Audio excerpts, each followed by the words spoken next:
दोस्तों, रायपुर के शहीद वीर नारायण सिंह क्रिकेट स्टेडियम में भारत और साउथ अफ्रीका के बीच 3 मैचों की वनडे सीरीज का दूसरा मुकाबला खेला गया। साउथ अफ्रीका के कप्तान तेम्बा बवूमा ने टॉस जीतकर पहले गेंदबाजी करने का फैसला किया। ये मुकाबला बेहद ही रोमांचक, थ्रिल एक्शन और ड्रामे से भरपूर देखने को मिला, जहां भारत ने पहले बल्लेबाजी से कमाल किया। फिर एक समय लग रहा था कि अफ्रीका लक्ष्य को आसानी से हासिल कर लेगी, लेकिन फिर अंत में जो हुआ उसने सभी को हैरान कर दिया। इस वीडियो में बताएंगे इस रोमांचक मैच का पूरा हाइलाइट्स। तो ऐसे में आप इस वीडियो को अंत तक जरूर देखिएगा, और अगर आप भी टीम इंडिया के बहुत बड़े फैन हैं तो इस वीडियो को एक लाइक जरूर कर लीजिए। दोस्तों, भारत और दक्षिण अफ्रीका के बीच दूसरा वनडे मैच रायपुर के स्टेडियम में खेला गया। दक्षिण अफ्रीका के कप्तान ने टॉस जीतकर पहले गेंदबाजी करने का फैसला किया। भारत की ओर से एक बार फिर रोहित शर्मा और यशस्वी जायसवाल ओपनिंग करने मैदान पर उतरे। दक्षिण अफ्रीका की तरफ से नांद्रे बर्गर पहला ओवर लेकर आए। उनकी पहली ही गेंद पर यशस्वी जायसवाल ने शानदार ड्राइव लगाते हुए चौका जड़ दिया।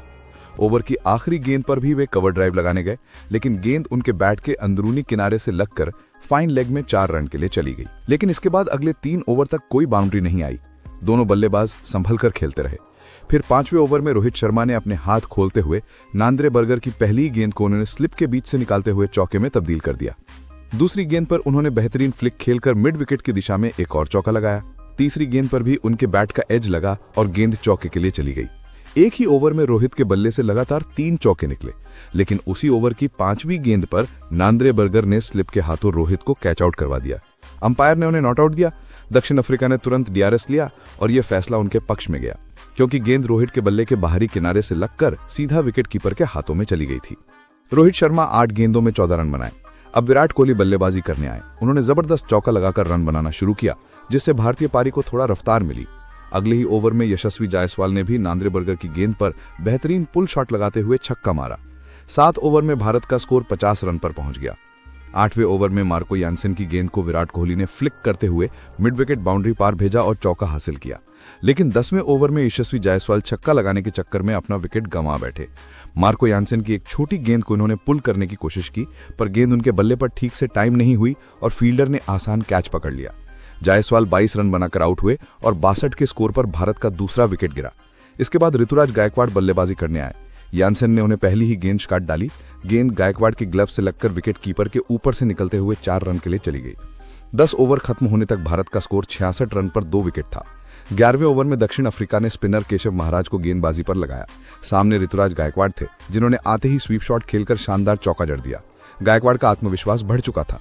13वें ओवर में भी उन्होंने बिल्कुल वही शॉट दोहराया और महाराज की गेंद को फिर से चौके के लिए भेज दिया। इसके बाद अगले ओवर में मार्को यानसेन गेंदबाजी करने आए। यानसेन ने गायकवाड़ को एक छोटी गेंद डाली, जिसे उन्होंने पुल करने की कोशिश की। शॉट सही से टाइम नहीं हुआ, लेकिन गेंद टॉप एज लेते हुए हवा में ऊंची चली गई और सीधा बाउंड्री लाइन के बाहर चली गई। 16वें ओवर में भारत ने अपने 100 रन भी पूरे कर लिए थे। शुरुआत में 2 विकेट गिरने के बाद अब भारतीय बल्लेबाजों ने पारी को धीरे धीरे संभाल लिया था, लेकिन 100 रन के बाद दक्षिण अफ्रीका के गेंदबाजों ने कसी हुई गेंदबाजी करनी शुरू कर दी। खासकर स्पिनर केशव महाराज और तेज गेंदबाज कॉर्बिन बॉश ने कोहली और गायकवाड़ को आसानी से चौके लगाने का मौका नहीं दिया। हालांकि बाउंड्री नहीं आ रही थी, फिर भी विराट कोहली और गायकवाड़ ने अपने अनुभव और समझदारी से लगातार स्ट्राइक रोटेट की और इसी बीच दोनों ने मिलकर 50 रनों की साझेदारी भी पूरी कर ली। ये साझेदारी भारत के लिए काफी महत्वपूर्ण थी, क्योंकि शुरुआती विकेट जल्दी गिर गए थे और टीम को एक मजबूत नींव की जरूरत थी। 6 ओवर तक बाउंड्री ना लगाने के बाद 20वें ओवर में विराट कोहली ने कॉर्बिन बॉश की थोड़ी सी ओवर पिच गेंद को उन्होंने सीधा कवर की तरफ खेलते हुए चौके के लिए भेज दिया। 20 ओवर पूरे होने पर भारत का स्कोर 121 रन पर 2 विकेट था। विराट कोहली 34 रन बनाकर नाबाद थे और ऋतुराज गायकवाड़ 38 रन पर टिके हुए थे। 21वें ओवर में दक्षिण अफ्रीका ने एडन मार्कराम को गेंदबाजी के लिए बुलाया। इस ओवर की 5वीं गेंद जैसे ही कोहली के पास आई, उन्होंने बेहतरीन फुटवर्क दिखाते हुए गेंद को एक्स्ट्रा कवर की दिशा में चौके के लिए भेज दिया। कोहली और गायकवाड़ के बीच रनिंग भी गजब की थी।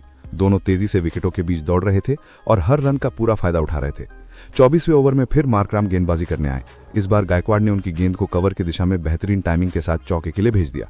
अगली ही गेंद पर उन्होंने आराम से 1 रन लिया और इसी के साथ 52 गेंदों में अपनी 50 रन की पारी पूरी की। अब विराट कोहली की बारी थी। अगले ही ओवर में उन्होंने भी 47 गेंदों में अपनी 50 पूरी कर ली। ये उनके करियर की 76वीं 50 थी। कोहली की बल्लेबाजी शांत, धैर्यपूर्ण और समझदारी भरी थी। अगले ओवर में उन्होंने केशव महाराज की लेग साइड पर पड़ी गेंद को आसानी से बाउंड्री पार भेज दिया। ये चौका आते ही कोहली और गायकवाड़ के बीच 100 रनों की साझेदारी पूरी हो गई। केशव महाराज एक बार फिर गेंदबाजी करने आए, लेकिन इस बार उनका स्वागत गायकवाड़ ने आक्रामक अंदाज में किया। ओवर की पहली गेंद पर उन्होंने स्वीप शॉट खेलकर चौका हासिल किया। तीसरी गेंद पर उन्होंने लंबा शॉट खेला और गेंद हवा में तैरती हुई सीधे लॉन्ग ऑन सीमा के पार छक्के के लिए चली गई। लेकिन गायकवाड़ की पारी यहीं नहीं रुकी। ओवर की 5वीं गेंद पर उन्होंने पुल शॉट खेलते हुए मिड ऑन दिशा में एक और चौका मार दिया। इस ओवर में कुल 16 रन आए और भारतीय पारी को तेज रफ्तार मिली। 30वें ओवर में कॉर्बिन बॉश गेंदबाजी करने आए। गायकवाड़ अब बड़ी पारी की ओर बढ़ रहे थे। उन्होंने बॉश की गेंद पर लॉन्ग ऑन की दिशा में एक और शानदार चौका जड़कर भारत के 200 रन पूरे कर दिए। अगली ही गेंद पर उन्होंने खूबसूरत कवर ड्राइव खेलते हुए एक और चौका जड़ दिया। 30 ओवर पूरे होने तक भारत का स्कोर 207 रन पर 2 विकेट था। 31वें ओवर में भारत की पारी एक बार फिर तेजी पकड़ती दिखी। मार्को यानसेन गेंदबाजी करने आए और विराट कोहली ने उनका स्वागत एक बेहतरीन चौके से किया। गेंद थोड़ी फुलर थी और विराट कोहली ने बड़ी खूबसूरती से उसे कवर और मिड ऑफ के बीच से निकाल दिया। इस चौके के साथ ही विराट कोहली और ऋतुराज गायकवाड़ के बीच 150 रनों की साझेदारी में पूरी हो गई। अगले ओवर में कोहली और भी आक्रामक मूड में दिखे। यानसेन की गेंद जैसे ही थोड़ी शॉर्ट हुई, कोहली आगे बढ़े और अपने मजबूत कलाई का इस्तेमाल करते हुए गेंद को लॉन्ग ऑन के ऊपर से शानदार छक्के के लिए भेज दिया। यह शॉट उनकी क्लास और आत्मविश्वास का बेहतरीन उदाहरण था। 34वें ओवर में कॉर्बिन बॉश गेंदबाजी करने आए। उनकी पहली ही गेंद पर कोहली ने सीधा शॉट खेला और एक और चौका जड़ दिया। ये शॉट इतना तेज था कि नॉन स्ट्राइकर एंड पर खड़े गायकवाड़ को बचने के लिए जल्दी से हटना पड़ा। इसके बाद स्ट्राइक गायकवाड़ के पास आई और तीसरी गेंद पर उन्होंने शानदार चौका मारा और अगली ही गेंद पर एक और चौका जड़कर अपना वनडे करियर का पहला शतक पूरा कर लिया। ये पारी उनकी क्लास, टाइमिंग और शॉट सिलेक्शन का प्रमाण थी।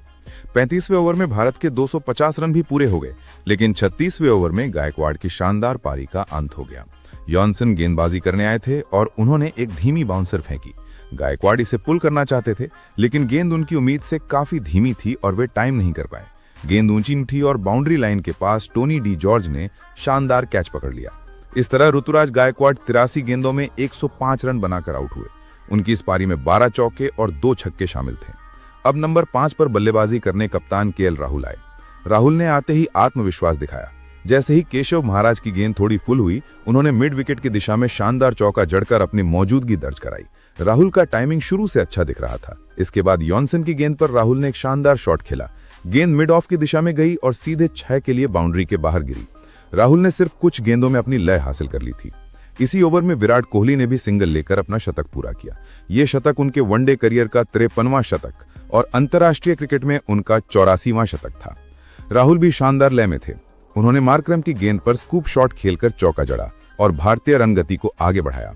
लेकिन 40वें ओवर में भारत को बड़ा झटका लगा। लुंगी एनगिडी गेंदबाजी करने आए और कोहली बड़े शॉट की कोशिश में लॉन्ग ऑन पर कैच दे बैठे। कोहली 93 गेंदों में 102 रन बनाकर आउट हुए। उनकी पारी में 7 चौके शामिल थे। कोहली के आउट होने के बाद बल्लेबाजी करने आए वाशिंगटन सुंदर। 40 ओवर पूरे होने तक भारत का स्कोर 284 रन पर 4 विकेट था। 41वें ओवर की शुरुआत भारत के लिए अच्छी नहीं रही। मार्करम की गेंद पर सुंदर ने अचानक रिवर्स स्वीप खेलने की कोशिश की। गेंद सीधे पॉइंट पर खड़े फील्डर के हाथों में चली गई।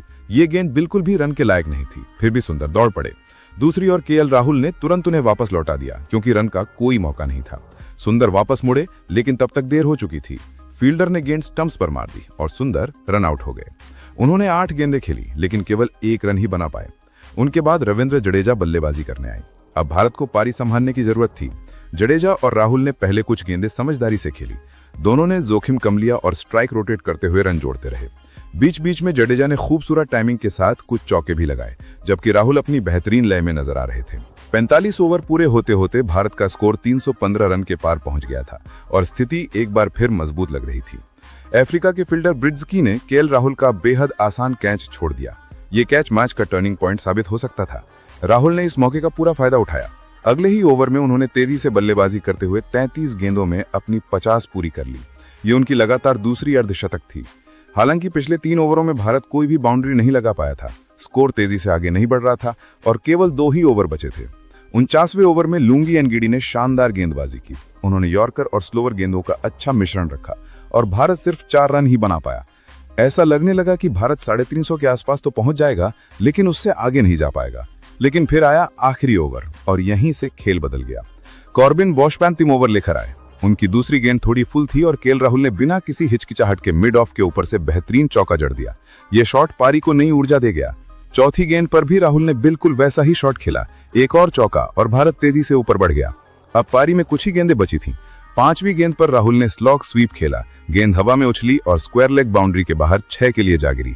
भारत को जिस फिनिश की जरूरत थी वो आखिरी ओवर में पूरी मिल गई। इस ओवर में कुल 18 रन आए। 50 ओवर खत्म होने तक भारत ने 5 विकेट खोकर शानदार 358 रन बनाए। केएल राहुल 66 रन बनाकर नाबाद लौटे और रविंद्र जडेजा 24 रन पर नाबाद रहे। दोनों ने मिलकर एक महत्वपूर्ण साझेदारी निभाई। 359 रनों के बड़े लक्ष्य का पीछा करने दक्षिण अफ्रीका की टीम मैदान पर उतरी। उनकी ओर से एडन मार्क्रम और क्विंटन डीकॉक ओपनिंग करने आए। भारत की तरफ से अर्शदीप सिंह ने पहला ओवर डाला। पहले 5 गेंदें ठीक रही, लेकिन ओवर की आखिरी गेंद को डीकॉक ने कवर की दिशा में धकेलते हुए चौके के लिए भेज दिया और अपना खाता खोला।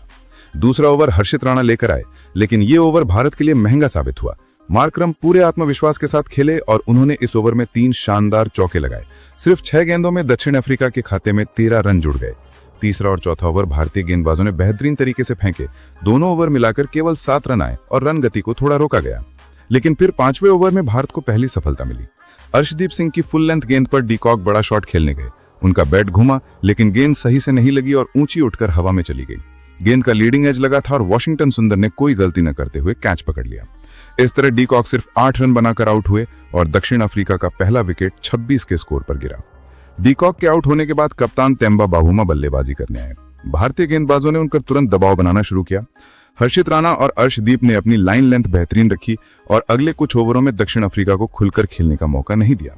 हालांकि 90वें ओवर में प्रसिद्ध कृष्ण कुछ महंगे साबित हुए। इस ओवर में पहले बाबूमा ने एक शानदार चौका मारा और फिर मार्करम ने प्रसिद्ध की छोटी गेंद को खड़े खड़े पुल करते हुए 6 के लिए भेज दिया। इस ओवर से दक्षिण अफ्रीका को थोड़ी राहत जरूर मिली, लेकिन भारत फिर भी मैच पर नियंत्रण बनाए हुआ था। 10वें ओवर में वॉशिंगटन सुंदर ने बहुत किफायती गेंदबाजी की। उन्होंने सिर्फ 2 रन दिए और बल्लेबाजों को बांधे रखा।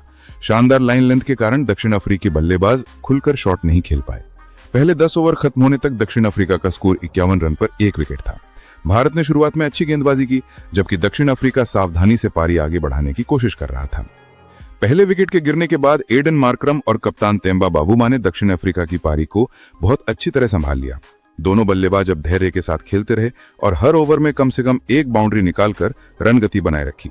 खासकर मार्क्रम शानदार लय में दिखाई दे रहे थे।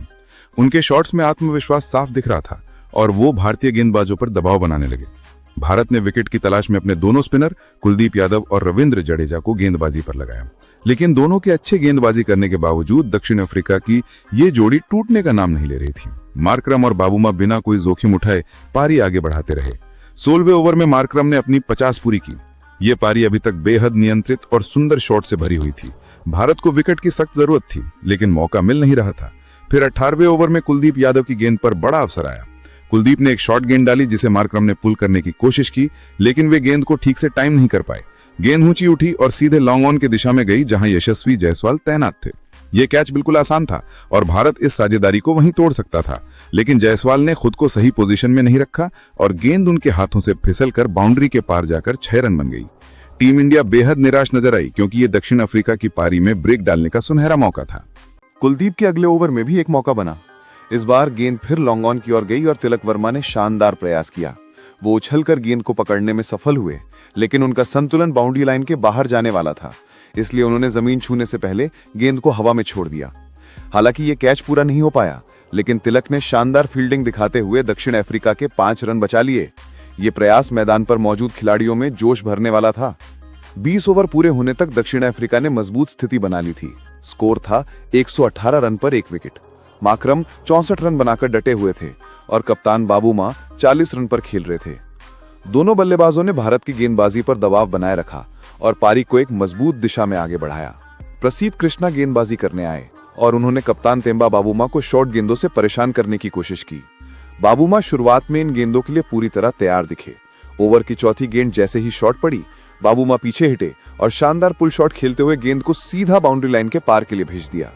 ये शॉट देखकर लगा कि बावुमा भारत के लिए और मुश्किल खड़ी करने वाले हैं, लेकिन प्रसिद्ध कृष्णा ने अगली गेंद भी शॉट रखी। इस बार भी बावुमा ने पुल शॉट खेलने की कोशिश की, लेकिन इस बार गेंद सही से उनके बल्ले पर नहीं बैठी। गेंद हवा में ऊंची उठी और सीधा हर्षित राणा के हाथों में चली गई। भारत को बड़ा विकेट मिल चुका था। बावुमा 46 रन बनाकर आउट हुए और 127 के स्कोर पर दक्षिण अफ्रीका का दूसरा विकेट गिरा। अब बल्लेबाजी करने आए ब्रिट्स के। भारत को भले एक सफलता मिल गई थी, लेकिन दूसरी ओर एडन मार्क्रम पहले से ही सेट थे और शानदार लय में बल्लेबाजी कर रहे थे। उनका आत्मविश्वास इतना ऊंचा था कि विकेट गिरने का उन पर कोई असर नहीं पड़ा। 23वें ओवर में उन्होंने प्रसिद्ध कृष्णा की लगातार 2 गेंदों पर बेहतरीन चौके लगाए। दोनों शॉट्स उनकी क्लास और टाइमिंग का प्रमाण थे। प्रसिद्ध के अगले ओवर में अब ब्रिट्स के ने भी हाथ खोला और एक खूबसूरत चौका जड़ दिया। वो भी अब सहज होकर खेलते दिख रहे थे। भारतीय टीम ने स्पिनरों को अटैक पर लगाया। उम्मीद थी कि धीमी गेंदें रन रोकेंगी और शायद कोई गलती निकल आएगी, लेकिन माकरम ने स्पिनरों पर भी कोई दया नहीं दिखाई। वॉशिंगटन सुंदर के ओवर में माकरम ने लॉन्ग ऑन के ऊपर से गगनचुंबी लगा दिया। इसके बाद रविंद्र जडेजा की गेंद पर पहले एक शानदार और फिर एक बेहतरीन चौका झड़कर दबाव पूरी तरह भारत पर डाल दिया। वो गेंदबाजों को कोई मौका ही नहीं दे रहे थे। फिर अगली ही गेंद पर सिंगल लेते हुए उन्होंने सिर्फ 88 गेंदों में अपना शतक पूरा कर लिया। माकरम की ये पारी वाकई शानदार थी, आक्रामक, नियंत्रित और समझदारी भरी। शुरुआत में उन्हें कुछ मुश्किलें जरूर हुई थी और जायसवाल ने उनका एक आसान कैच भी छोड़ दिया था, लेकिन माकरम ने उस ड्रॉप्ड कैच का पूरा फायदा उठाया। उन्होंने आत्मविश्वास के साथ अपने शॉट्स खेले और स्पिनरों को बिल्कुल भी सेट होने का मौका नहीं दिया। इस बीच मैदान में ओस भी गिरनी शुरू हो गई थी, जिससे गेंदबाजी करना और भी कठिन हो गया था। गेंद हाथ से फिसल रही थी और गेंदबाजी अपनी लाइन लेंथ पर नियंत्रण खो रहे थे। मार्करम और ब्रिट्सके की साझेदारी लगातार खतरनाक होती जा रही थी। भारत को तीसरे विकेट की बेहद सख्त जरूरत थी, वरना मैच पूरी तरह हाथ से निकल सकता था। स्थिति को देखते हुए कप्तान केएल राहुल ने फिर से हर्षित राणा को गेंदबाजी पर लाने का फैसला किया। यह फैसला बिल्कुल सही साबित हुआ। राणा ने अपने ओवर में गेंदों को मिक्स करते हुए डाली और बल्लेबाजों को सोचने पर मजबूर किया। ओवर की आखिरी गेंद पर उन्होंने एक स्लोअर शॉर्ट बॉल फेंकी। माकरम इसे पुल करना चाहते थे, लेकिन गेंद उनके बल्ले पर ठीक से नहीं आई। गेंद ऊंची उठी और लॉन्ग ऑन की दिशा में गई, जहां ऋतुराज गायकवाड़ खड़े थे। गायकवाड़ ने कोई गलती नहीं की और बेहद सुरक्षित कैच पकड़ा। यह भारत के लिए मैच का सबसे बड़ा विकेट था। खतरनाक अंदाज में खेल रहे माकरम 110 रन बनाकर आउट हुए। उनकी इस पारी ने दक्षिण अफ्रीका को मैच में मजबूती से बनाए रखा था, लेकिन राणा की इस गेंद ने भारतीय टीम को बड़ी राहत दी। 30 ओवर समाप्त होने तक दक्षिण अफ्रीका का स्कोर 197 रन पर 3 विकेट था। मुकाबला अब भी खुला था, लेकिन भारत ने 2 बड़े विकेट लेकर लड़ाई में वापसी कर ली थी। एडन माकरम के आउट होने के बाद दक्षिण अफ्रीका की उम्मीदें अब डेवॉल्ट ब्रेविस और ब्रिट्सके पर टिक गई थी। माकरम के जाने के बाद रणगति थोड़ी धीमी हो गई थी।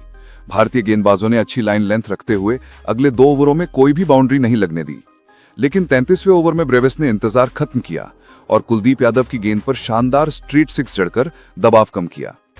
मैदान में ओस बढ़ती जा रही थी, जिससे गेंदबाजों के लिए गेंद को पकड़ना और स्पिन करवाना मुश्किल हो रहा था।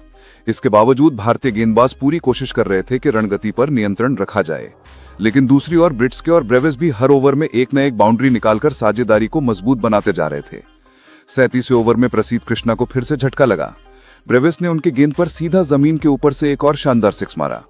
इस ओवर में ब्रिट्सके ने भी ऑफसाइड में एक बेहतरीन चौका लगाया। प्रसीद कृष्णा काफी महंगे साबित हो रहे थे। उन्होंने अपने 6 ओवरों में ही 60 से ज्यादा रन दे दिए थे, जिससे भारत पर दबाव बढ़ गया। दूसरी ओर अर्शदीप सिंह लगातार बेहतरीन गेंदबाजी कर रहे थे। उन्होंने रन रोकने के साथ साथ बल्लेबाजों को परेशान भी किया, लेकिन विकेट लेने का मौका नहीं मिल पाया। उधर ब्रेविस और ब्रिट्सके के बीच 50 से अधिक रनों की साझेदारी पूरी हो चुकी थी। ये साझेदारी भारत के लिए खतरनाक होती जा रही थी। मैच में वापसी के लिए भारत को किसी भी तरह ये जोड़ी तोड़नी ही थी। 40वें ओवर में हर्षित राणा गेंदबाजी करने आए, लेकिन इस बार उनका ओवर बेहद महंगा साबित हुआ। डेवॉल्ट ब्रेविस पूरी तरह आक्रामक हो चुके थे। उन्होंने राणा की लगातार 2 गेंदों पर 2 धमाकेदार 6 जड़े, पहला डीप स्क्वायर लेग के पार और दूसरा डीप मिड विकेट की दिशा में। इन 2 छक्कों ने दक्षिण अफ्रीका की रणगति को एक बार फिर ऊपर पहुंचा दिया और मैच में रोमांच बढ़ा दिया। 40 ओवर के बाद दक्षिण अफ्रीका का स्कोर था 282 रन पर 3 विकेट। अब जीत के लिए उन्हें आखिरी 10 ओवरों में सिर्फ 77 रन चाहिए थे, जो इस पिच और बल्लेबाजी की स्थिति को देखते हुए मुश्किल नहीं लग रहा था। ब्रिट्सके 53 रन पर और ब्रेविस 48 रन पर नाबाद थे। दोनों बल्लेबाज शानदार फॉर्म में थे और भारत पर दबाव लगातार बढ़ता जा रहा था। 41वें ओवर की पहली गेंद पर डेवॉल्ट ब्रेविस ने कुलदीप यादव की गेंद को लॉन्ग ऑफ के ऊपर से मारकर अपनी शानदार 50 पूरी कर ली। वो बेहतरीन लय में दिख रहे थे और भारत के लिए खतरनाक होते जा रहे थे, लेकिन अगले एक क्षण मैच का मोमेंट बदल गया। कुलदीप की अगली गेंद थोड़ी धीमी थी। ब्रेविस ने फिर बड़ा शॉट खेलने की कोशिश की, मगर इस बार गेंद उनके बल्ले से ठीक से नहीं लगी। गेंद बहुत ऊपर उछली और लॉन्ग ऑन पर खड़े यशस्वी जायसवाल के हाथों में जा गिरी। इस बार यशस्वी ने कोई गलती नहीं की और ब्रेविस 54 रन बनाकर आउट हो गए। कुलदीप एक छोर से शानदार गेंदबाजी कर रहे थे, लेकिन दूसरी तरफ प्रसीद कृष्णा रन लीक कर रहे थे। कई ओवरों में उन्होंने बाउंड्री दी और दक्षिण अफ्रीका आसानी से मैच में बना रहा, लेकिन आखिरकार 44वें ओवर में प्रसीद को सफलता मिली। उनकी तेज फुल लेंथ गेंद पर ब्रिट्सके एलबीडब्ल्यू आउट हो गए। उन्होंने 68 रन की शानदार पारी खेलकर दक्षिण अफ्रीका को मजबूत स्थिति में पहुंचाया था। ये भारत के लिए बड़ा विकेट था। इसके बाद जैसे ही अगला ओवर शुरू हुआ, अर्शदीप सिंह ने भी तुरंत विकेट ले लिया। उन्होंने मार्को यानसन को अपनी वेरिएशन से फंसाया और लॉन्ग ऑफ पर कैच करा दिया। अचानक 2 विकेट गिरने से दक्षिण अफ्रीका थोड़े दबाव में दिखने लगा था। भारत की उम्मीदें फिर से जाग गईं, लेकिन इसके बाद बल्लेबाजी करने आए कॉर्बिन बॉश, जिन्होंने आते ही मैच की लैप फिर बदल दी। उन्होंने लगातार 2 शानदार चौके लगाए और दबाव कम कर दिया। दूसरी ओर टोनी डी जॉर्जी को चोट लग गई और वो रिटायर्ड हर्ट होकर मैदान छोड़कर चले गए। इससे लग रहा था कि भारत को वापसी का मौका मिल सकता है, लेकिन दक्षिण अफ्रीका ने फिर भी संयम नहीं खोया। अब आखिरी 4 ओवरों में दक्षिण अफ्रीका को जीत के लिए केवल 17 रन चाहिए थे। इस स्थिति में बॉश और केशव महाराज ने किसी तरह का जोखिम नहीं लिया। दोनों ने सिंगल डबल लेते हुए स्कोर को लगातार आगे बढ़ाया। भारतीय गेंदबाज मौके ढूंढते रहे, लेकिन विकेट नहीं निकाल पाए। आखिरी ओवर में दक्षिण अफ्रीका को जीत के लिए केवल 3 रन चाहिए थे। बॉश और महाराज ने शांत दिमाग से खेलते हुए ये रन आसानी से पूरा कर लिया। इसी के साथ दक्षिण अफ्रीका ने 359 रनों के विशाल लक्ष्य का सफल पीछा करते हुए इतिहास रच दिया। कॉर्बिन बॉश 25 रन बनाकर नाबाद रहे और केशव महाराज 10 रन पर नॉट आउट लौटे। दक्षिण अफ्रीका ने यह मैच 4 विकेट से जीत लिया। ये घर से बाहर उनका अब तक का सबसे बड़ा रन चेज भी साबित हुआ। इस जीत के साथ उन्होंने सीरीज को 1-1 के बराबरी पर ला दिया और भारतीय टीम को एक बड़ा झटका दे दिया। तो दोस्तों, आपके हिसाब से भारत की इस हार की वजह क्या है? कमेंट जरूर करें।